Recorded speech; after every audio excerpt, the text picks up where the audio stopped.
Hey everyone, welcome to Mercy's Light Family. It is time for our weekly chat. Carrie, how are things going in Georgia today? Oh my gosh, it's been really rainy today. Really heavy rainy, but really good. Really good. We're settling in well. We're getting to a new normal. Super excited to see what God all has for us down here. Yeah, it's been incredible. She's already had some incredible breakthrough. Today, we are here to take you back to the beginning. And if you're new here, we're going to walk you through exactly what is Mercy's Light Family, how did it all come about, and where we're headed. So, let's get started. So, Carrie, this is our incredible Mercy's Light family. That's true. That picture there would have been recently because you can see the third floor on there with the vocational floor. The house itself was completed and girls moved in on September 12th, 2018. But the journey started way before that. It did. So this is an older picture of you, and It is. one of the school children with you? I think it was a little kid from the community. It's at the school. I went to Kenya originally. This picture is probably from 2010. But the first time I went to Kenya was and I'll tell you about this picture in a second, was in 2008. I went with Fox River Christian Church. Really, why? Because there was an opportunity. That was why. There was no real I methodically said, okay, Kenya has the biggest need in the world, or, whatever. It was just like the opportunity was in front of me. God had me very emotional about the videos that they were playing at Christmas time, and there was an opportunity to go. So I went, and I never wanted to travel the world. I never wanted to leave the US. I was hoping to hit all 50 states of the US and probably not Alaska and Hawaii because they were just too far, and really never any desire to go to Europe or anywhere. And here we are. Here we are. And God's done incredible things in this journey. Yes, he has. And the reason I love this picture is this was long before I even knew what God was calling us to build in Kenya. I was just going because God was calling me to go. And I was even feeling guilty about going. I'm like, it's a waste of money. We could send that money over and build more schools and, do whatever it is. Not that it was that much money, but, we could do more things with it. We could make more impact instead of me going back and forth and traveling back and forth. We could use that money to help people.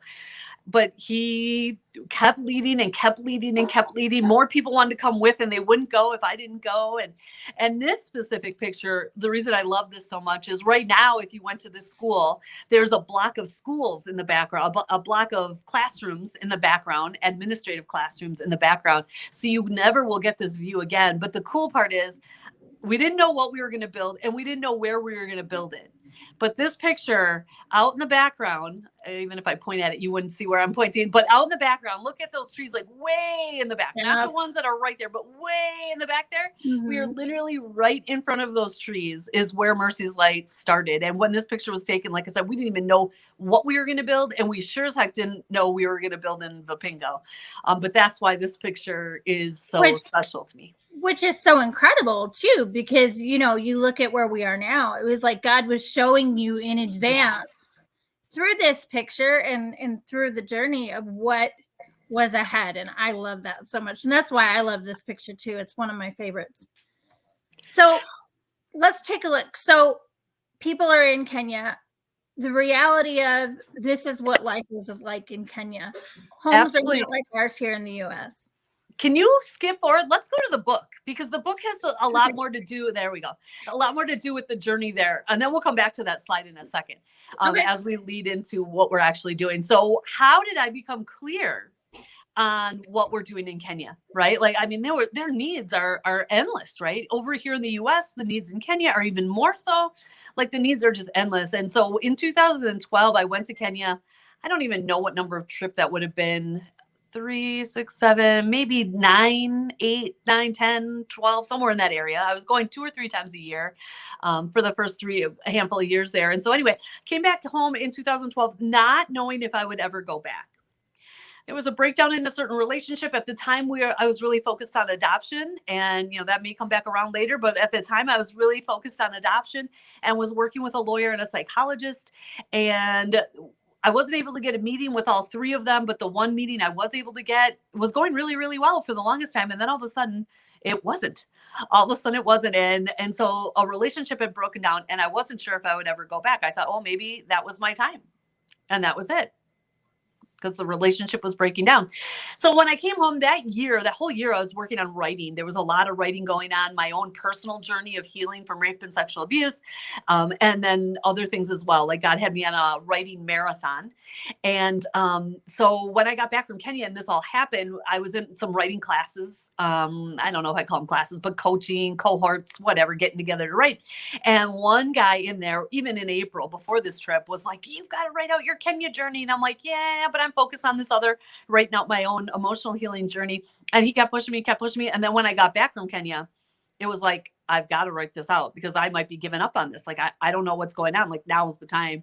So I sat down and in less than 5 days, maybe it was 7 days, I wrote this book. And it was just looking back. I used blog posts and pictures to really just look back on what had been revealed to me so far in Kenya. And it was like that 30,000 foot view as opposed to the day-to-day view. And it revealed that the need that everyone, I was meeting with psychologists, I was meeting with lawyers, I was meeting with government officials, I was meeting with pastors, village women, village teenagers, all these different people. I could go on and on with the list of the people. But the need that every one of those conversations revealed at some point was that there's nowhere to go when a girl is pregnant. Mm-hmm. They're thrown to the streets, hence the other picture that we just showed over previous. Like, they're thrown to the streets and they have nowhere to go. They're kicked out of their house. They're kicked out of their home. Sometimes these things happen because of their own parents or their uncles or, relatives. Sometimes it's sex trafficking. I mean, we've had girls sex trafficked by their own mothers. Like, I mean, horrible circumstances that the parents sometimes put them in, and yet they still kick them out when they are pregnant and they're left to the streets. No food, no water, no access to medical care. Wouldn't know how to do that. Like, just nothing. They're abandoned, alone, and afraid. And that was the same journey I was on when I was working on healing from my rape and sexual abuse history. And so through that, fast forward a couple more years, we started working on that. I shouldn't even say fast forward. Right away after that, we started working on that. Now, I thought it would be easy. Like, just go over to Kenya, find someone that's doing the work, beg them for their policies, give them the pay them for the policies, whatever. But there was no one in this area doing it. And the ones that were doing it, we went to Nairobi, we went to other places. And though they were doing some work, it wasn't all that God was calling us to do. And so it was like, okay, let's figure out what kind of building we want and need. Let's figure out, like, what is he exactly calling us to do? And so we worked through that process. And that was a 6 or 7 year journey. It wasn't something that rose up overnight. It may have looked overnight to some people on Facebook, but it was not an overnight journey. It was definitely a process, and a process that God was in the middle of. It was not, oh, Carrie has this great idea, like, this is how this is going to work. It was, okay, God, how can we best help these girls? I didn't grow up in Kenya. I don't know what that feels like. And we worked with people in Kenya to work on the program as well. And there was just a lot. And, just growing me and my character and my leadership and things like that through that journey. And then in 2018, let me get there. Hold on one second. We had the grand opening. So this is, you can see the walls aren't quite finished there. You don't see the inside, but that's just the primer. Now they're all painted. This is the second floor. We were doing this party because we were there. We had a travel team there. So we do take travel teams. If you're interested in travel, let us know. So we do take travel teams. So we had a travel team there, and we wanted to do an opening because we knew it would open before we came back. And so we did this open house, and it was just kind of halfway, it was maybe more than halfway done. It was definitely more than halfway, but it wasn't fully complete. You can see the windows not quite done. We obviously don't have curtains, those kind of things. But that moment right there, of almost that exact moment in that picture of me solo, there was a whisper that God gave me. And it was, write down this journey of starting this nonprofit with me. And I thought that was for our donors because I had written the previous book. And so I wrote for 4 years, maybe 3 years on that topic. And it just wasn't coming together and it wasn't coming together. And then I realized that it actually was more about helping other people start out the nonprofits that God was calling them to do. And our donors would appreciate it too, because it's stories along the way, but that it was actually more about the nonprofit journey process, which, launched us into Christian Rocketeers about a year and a half ago or so, maybe 2 years. Almost 2 years now. It's Yeah. been pretty incredible. I think the thing that the encouragement for people is often that when things are starting and it's slow going, like Mercy's Light was at the beginning, you get kind of discouraged because you're told if it's God, it's going to be, we like lightning quick here in the United States. But it's that process, like you talked about, it's that building process where God not only prepares the people over in Kenya for what's ahead and gets the right people in place and brings the right team. We have an incredible team over there that helps us manage Mercy's Light, but it's that positioning, and we have to be patient in the process. And I think that's where a lot of people get derailed because they don't look for God at work. And the one thing I love about you is you have looked for where he was in your story and how he brought it all together. And that's the key. That's the key to whatever, if it's a nonprofit or whatever it is God's calling you to do. It's like, you've got to look at what he's doing and join him in his work. Right. This wasn't about what could Carrie bring to the people of Vapingo, because I really have nothing that I can bring to them. I might be able to bring some finances. I might be able to bring this, that, and the other. But in the end, that's all going to be used up and burned up, and it's going to be away. And then what? Then I leave them with what? Nothing. And so that idea of joining him in his work, what was he doing? And that was my problem at the beginning. That was some of my problem. I was trying to do things that I thought would work, 12 fundraisers a year and just out there and just doing more, working harder, all these things. And I love hard work and I still work hard, but it's about doing what he's doing, like right now, as we lead in, we'll go back and share what we're doing actually in that house in a minute. And we're having amazing success. We've got people coming to us left, right, and sideways of what is your magic? What are you doing that's making this happen and actually working in the lives of these girls and not just throwing them back to the streets again after a year or two. But really what's happening now with the leadership, right? We had discipleship and leadership downloaded to us years ago. And it was like, okay, what does that mean? I don't know. So we've been discipling and leading our current staff. And that's been going well. And we've been learning lessons in that. And our staff is amazing. And then all of a sudden in November, and even before that, but really in November, like some things started to take hold. Like the local pastor had shared that they were doing similar work. And it was like, okay. And that's what I mean by saying, seeing God at work. Right? The local pastor was doing something that was very similar to what God was downloading to us. And it was like, okay, let's see where this goes and what this looks like as we come together to do this. As opposed to, Carrie thinks that she should go out and help girls that have been the victim of rape and sex trafficking and find healing. And I think this is going to be really good. And it could be really good. But if it's not God, it's not going to last. And I'm going to be miserable trying to fund it. I'm going to be miserable trying to manage it. And that's not how he calls us to work. He calls us to work alongside him. And that's true of our donors. When we're here on Mercy's Light family page, it's that idea of we want to bring that same experience to our donors. That idea, we want you to leave us closer to Christ than when you came to us. And it might be a baby step. It might be, a deep dive into a Bible study with us. It might be, I don't know what that'll be for you, but whatever it is, or just even knowing that your finances are going to literally transform and save the lives of babies and girls. But whatever that looks like for you, like we are here for you in that journey as well. And that's super important to us with our staff. And it's super important to us with our girls. And it's super important to us with our donors. So I'll let you, Shawty, share about this. Yeah, I get so excited about what we actually do at Mercy's Light Family.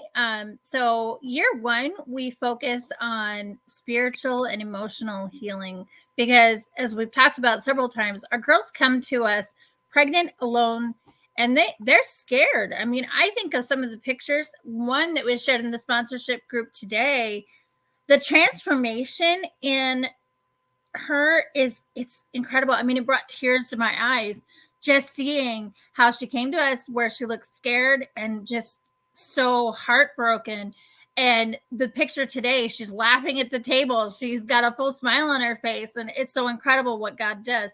So year one, it's spiritual, emotional healing, and beadwork. Go ahead.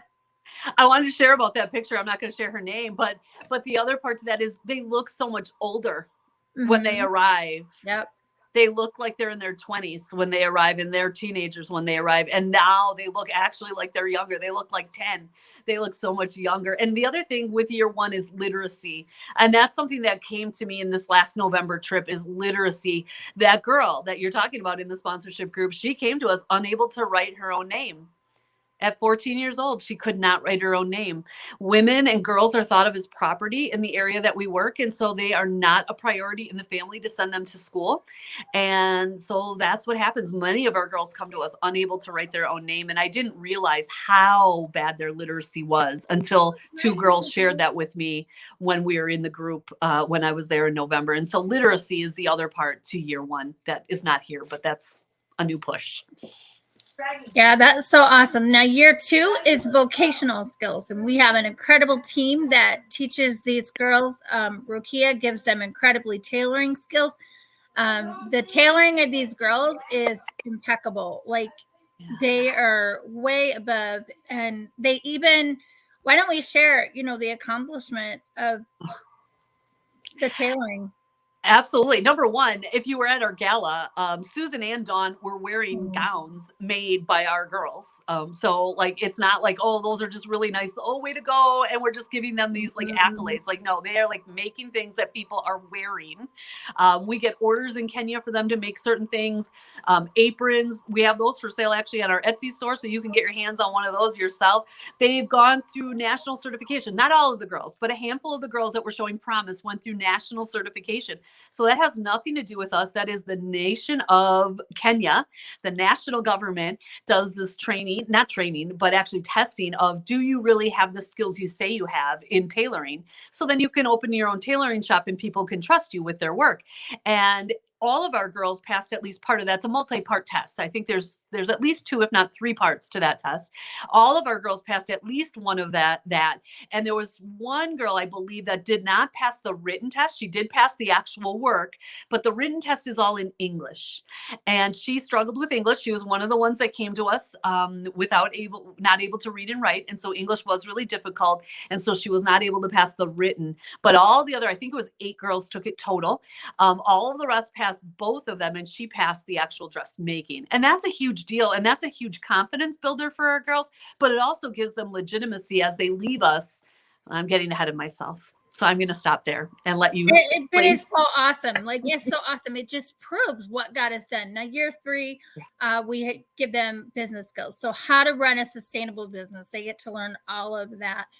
That's just a little part of what we do. There's so much more in there. We have medical and education and spiritual healing and so much more. But the idea is we take them from when they first come to us of feeling hopeless, and they leave, know that they're loved and cherished, and that God loves them, and that they have support. And that's huge for these girls. Absolutely. Everything we do is based out of the Bible. So all the rules in the house, they all go back to a Bible verse. All discipline is done. Like we'll show them a Bible verse that says, this is why we don't do this. And then we'll actually ask them, like, what do you think your punishment should be? That may or may not be what the punishment is, depending on what the circumstances and what that all looks like. But then also, that idea of who they are in Christ and their identity in Christ, that is all through our spiritual counseling. That is all through our emotional counseling. That is all through how our house moms discipline. All of those things is that idea of our identity in Christ and actually walking that out, not just reading it and saying, okay, yeah, that's really nice. But like that idea of walking out who we are in Christ to see all that God created them to be and to see their children. We haven't even talked about the babies. Most of them wouldn't even be here if it wasn't for your sponsorship. This is baby Elliot. That's an amazing story. We'll share that in a second. But even just the normal babies, most of these babies would end up in a pit latrine on the side of the road, just abandoned because they just want to go back home, hidden somewhere, aborted, like all of these different things. Like that is the fate of most teen mom babies because there is no support. They would rather have HIV than have a pregnancy as a teen, because with HIV, there's support all over the place for them. But with teen pregnancy, they're left to the streets, abandoned, alone, and afraid. And so that's what your support is doing. That is what we need more help with too, by the way. We'll share that in a second. Baby Elliot was our only preemie. And he was born 2 months early, and he was born at 2.6 pounds. And that is baby Elliot. Actually, is that might be Christian actually, but anyway, baby Elliot, maybe that is Elliot. It's hard to tell from that angle. He looks like Christian. Anyway, baby Elliot is doing awesome now. He is still alive, obviously. He was 28 days in the hospital. Mom and house mom were there every day with him, breastfeeding and just doing everything that needed to happen. We had amazing, yes, there's our Donnie. That was a miracle in and of itself. Dawn and I happened to be in Kenya when he was born. Right at the beginning of our trip, we were there, and we hadn't been in Kenya for 2 years, or at least a year and a half. Yeah. It had been a long time. This is our first trip back. First time. Why is that a miracle? Because Dawn is a neonatal nurse practitioner. So she's one step, she's on the level of a PA, a doctor kind of PA, but in the nursing area of that. And she works with preemie babies, right? And so we were able to go in, look at the chart, make sure he was getting the care he needed, see where everything was at. We were able to be with them for a week and a half. She stayed a couple days in the hospital the entire day with them, so they knew what was going on and what to expect, and all of those things, and bring comfort to them, because this girl was scared. She was 15. She was very young. This is a rape case and medical issues as a result of that as well. In addition to the baby being preemie. And so she was afraid to even be in the hospital. It was COVID time, just kind of coming out of COVID time, but hospitals were on tight COVID protocol. And so she was left home alone in the hospital for a little while right after the birth. And it was just a really traumatic experience. But God provided Dawn to be able to be there at the exact right time that we needed, for this girl and for the house mom and for all of us to know how to handle baby Elliot. And my heart with baby Elliot is, the girl does not talk much. This girl doesn't talk much even to the Kenyans, which I didn't know at the time, because she speaks very good English and I had spoken to her before, but she doesn't talk much. She's just one of those really shy people. But when I showed up at the hospital, and it took me a few days to get there, because it was like, Dawn needs to be there, everyone else needs to be there. I don't want to push the COVID stuff. Like, I'm staying out of there because I need her there and I don't want to push it. But once I arrived, she comes over to me. The mom comes over to me and she says, "Mom, Carrie, I don't have a name." And she was like crying about this. Like, I don't know what to do. I don't have a name.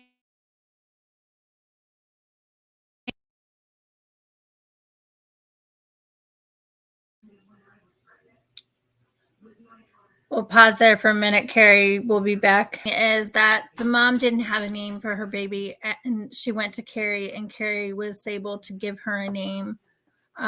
They prayed together, and it was such a beautiful moment, getting to name baby Elliot. Baby Elliot is special to all of us at Mercy's Life, because he is an incredible testimony of God's faithfulness, of the positioning of Carrie and Dawn being there right at that right time. And we're going to leave you with that.